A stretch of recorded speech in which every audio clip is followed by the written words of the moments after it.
សូមនមស្ការក្រាបថ្វាយបង្គំព្រះសង្ឃគ្រប់ព្រះអង្គ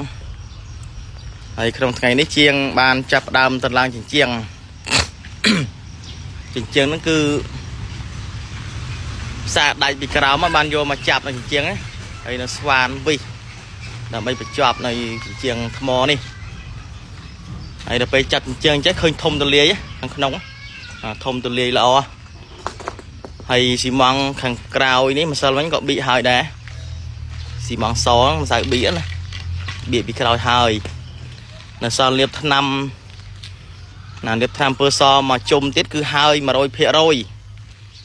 ញ្ចឹងកន្លែងនេះកន្លែងដាក់ទស្សបរមីវត្តរតនមនីសាគរហៅវត្តទឹកហូតដែលវត្តទឹកហូតនេះស្ថិតនៅក្នុងភូមិទឹកហូតឃុំទឹកហូតស្រុកលាបអ៊ីខេត្តកំពង់ឆ្នាំង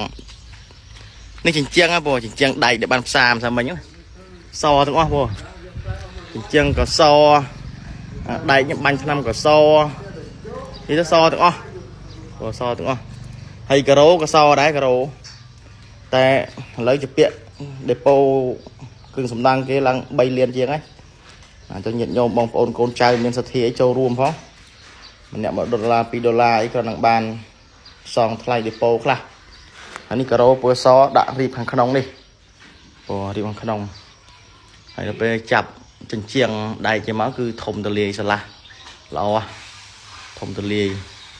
ហើយនៅសល់គូគំនូទៀតណាគូគំនូរូបព្រះពុទ្ធ5ព្រះអង្គរូបព្រះសីវលីរូបព្រះកំចាយណាឥឡូវនេះចាប់ផ្ដើមចាប់ជញ្ជាំងខាងក្រៅនេះជញ្ជាំងជាហៀងមានទ្វារបងនេះទ្វារពីខាងកើតទ្វារមានពីខាងកើតមានពីខាងត្បូង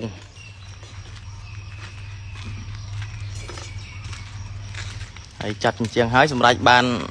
ថា25% 25% នៅដាក់ការ៉ូនៅដាក់ការ៉ូលាបថ្នាំកនូ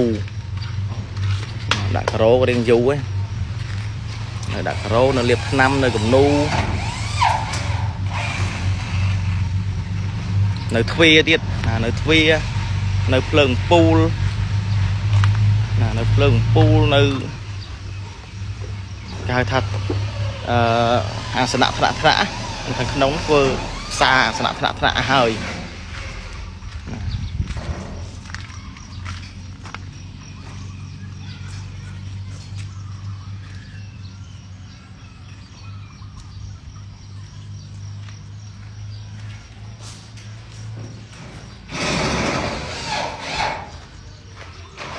ចឹងញោមបងប្អូនកូនចៅមានសទ្ធាចង់ចូលរួមជាថ្នាំលាបជាស៊ីម៉ង់ជាថ្មជាដែកជាខ្សាច់ជាការ៉ូណាឬក៏ជាគំនូអីក៏អាចចូលរួមបានតាមរយៈខ្ញុំកណ្ដាលអាត្មាភាព